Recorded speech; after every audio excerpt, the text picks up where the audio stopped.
So the purpose of this video is to work with you and summarize what the article was telling us.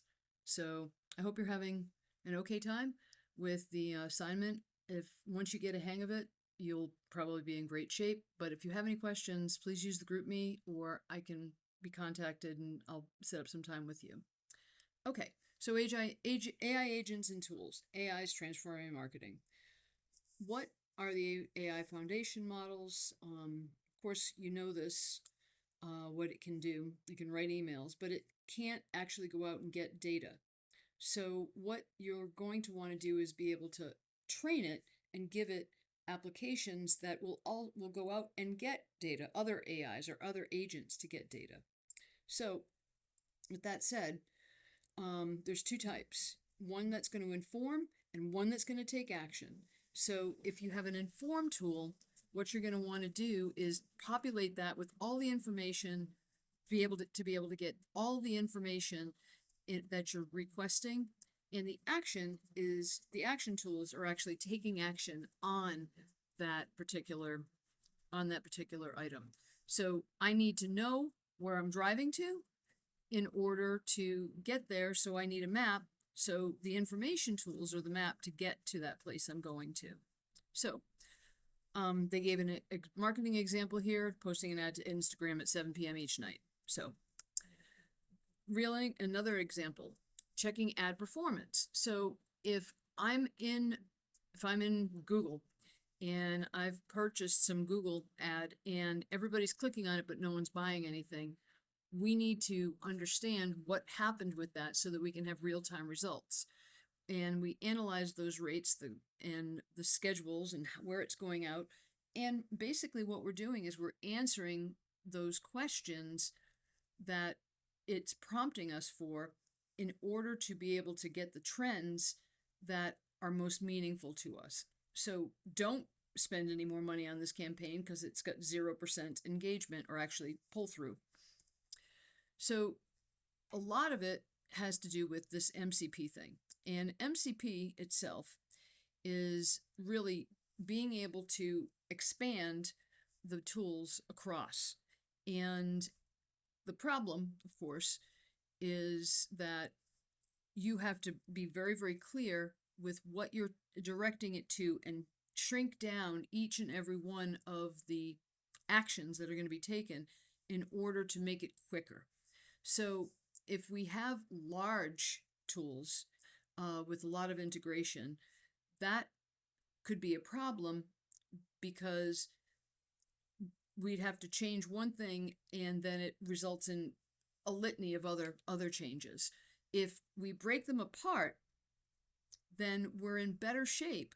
That way we know exactly what we changed, that small piece, and all the interactions for that small piece versus this large ecosystem, if that makes sense. So MCP, Model Context Protocol, is the way to actually help us to minimize the number of calls that are going out across this wide open infrastructure. And what we want to be able to do is ensure that we're connecting using MCP, the Model Context Protocol, in order to connect quicker and it grabs what it needs. So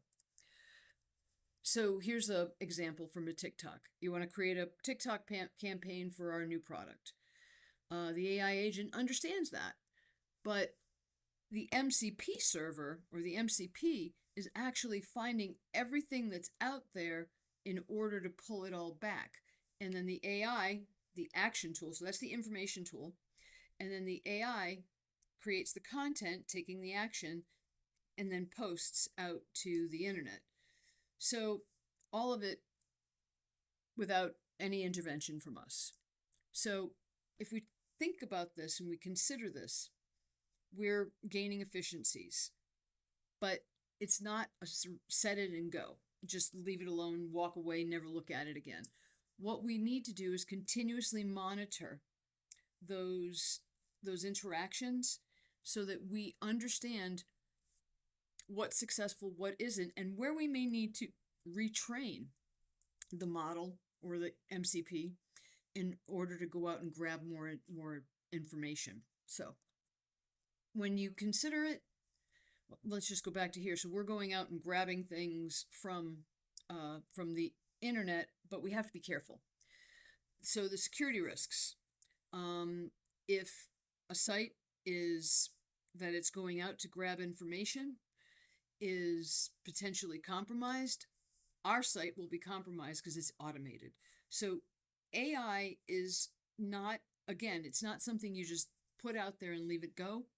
You have to monitor it so that the human is continuously looking at it and making sure that he or she agrees with what is actually being provided back to our customers in this particular example for a marketing campaign. So when we think about this, your job potentially could be training that model and being able to tell that model what the definition of good is. So when you consider the tools, all good, how we're working on this, but we want to be able to understand how it fits together. It's not one big ball of spaghetti. It's connected dots with a taxonomy in order to be able to understand what needs to be changed and tweaked. So it becomes much more detailed as we create it, but it becomes much more manageable when changes are necessary. So I hope that helps. And that's all I have for tonight. Thanks.